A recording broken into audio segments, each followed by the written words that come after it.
बताऊंगा, साथ में ये भी बता देता हूं कि 3 सबसे ज्यादा जरूरत वाली चीजें अगर आपको सिलेक्शन लेना है तो, एक तो आपकी क्लासेस, एक आपकी बुक्स और एक आपके मॉक, ये 3 चीजों से सिलेक्शन ले जाते हो आप। ये क्लासेस कौन सी?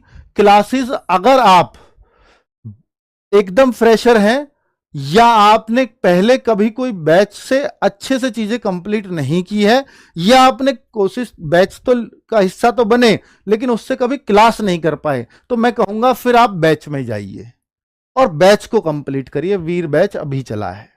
और अगर आप ये कहते हैं कि सर हमने बैच बहुत अच्छे से कंप्लीट कर रखा है, हमें सिर्फ रिवीजन की जरूरत है, तो फिर आप प्रैक्टिस सेट्स में जाइए, फिर आपको कोई पैसा खर्च करने की जरूरत नहीं है।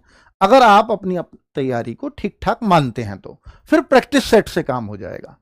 दूसरा, अगर मैं बुक्स की बात करता हूं तो भाई बुक्स तो आपको पढ़नी पड़ेंगी, चाहे आप प्रैक्टिस में हो चाहे आप बैच से पढ़ाई कर रहे हो। अगर आप बैच से पढ़ाई कर रहे हो तो वहां नोट्स भी पढ़ रहे होगे, तो नोट्स, अब जैसे मैथ रीजनिंग के लिए तो मैं हमेशा आपसे कहता हूं कि भाई मैथ रीजनिंग के लिए ना आप बुक से प्रैक्टिस करो, वो आपको कॉन्फिडेंस देंगी। नोट से आप बार बार नोट्सों को देख रहे हो, नहीं, देखने से कुछ नहीं होता। मैं कहता हूं कि भाई मैथ रीजनिंग के लिए ना आप बुक से प्रैक्टिस करो, वो आपको कॉन्फिडेंस देंगी। नोट से आप बार बार नोट्सों को देख रहे हो, नहीं, देखने से कुछ नहीं होता।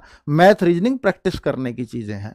हिंदी, क्योंकि नोट्स में हो सकता है उतनी सारी चीजें ना लिखवाई जाएं, जैसे मान लीजिए आप उसकी बात करते हैं मुहावरे, तो सारे नहीं लिखवा पाएगा कभी भी कोई भी, तो इसलिए हिंदी की बुक वहां नीड पड़ जाएगी, है ना। पर्यायवाची कोई सारे नहीं लिखवा सकता, इसलिए बुक पे थोड़ा टिक मार करके चलेंगे और वो सब कुछ वही क्वेश्चंस होंगे इन बुक्स में, तो एसएससी जीडी वाली में, चाहे हिंदी हो चाहे मैथ हो चाहे रीजनिंग हो चाहे जीएस, जो अब तक पूछे गए हैं एसएससी जीडी में। तो ये एक फायदा इन बुक्स का होता है। ठीक है, अब मैं मॉक की बात करता हूं तो भाई मॉक टेस्ट इस बार सबसे ज्यादा जरूरी है। उसका कारण है ये सेक्शनल टाइमिंग। मॉक टेस्ट इस बार चूंकि 15-15 मिनट में अगर आपको मैथ करना पड़ेगा, 15 मिनट में रीजनिंग, 15 मिनट में जीएस और हिंदी की टेंशन नहीं है, केवल 15 मिनट में 20 क्वेश्चन कैसे करोगे इस बात की टेंशन है। और ये मॉक लगातार दे दे करके ये प्रैक्टिस करोगे, और मिनी मॉक में भी यही प्रैक्टिस कराऊंगा इस बार, तो उससे एक कॉन्फिडेंस आएगा।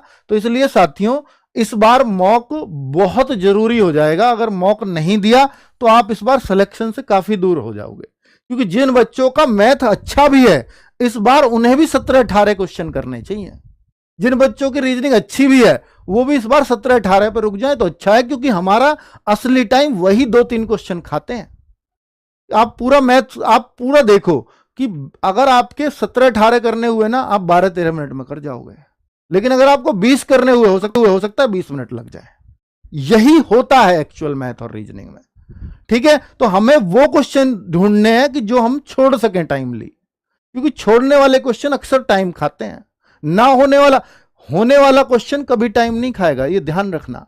हमेशा ना होने वाला क्वेश्चन ही टाइम खाता है। ठीक है, तो इसलिए आप सब लोग इस बार मॉक को अपने इस प्रैक्टिस का हिस्सा जरूर बनाना, और जितने ज्यादा मॉक कर पाओ उतना आपके लिए बेहतर रहेगा।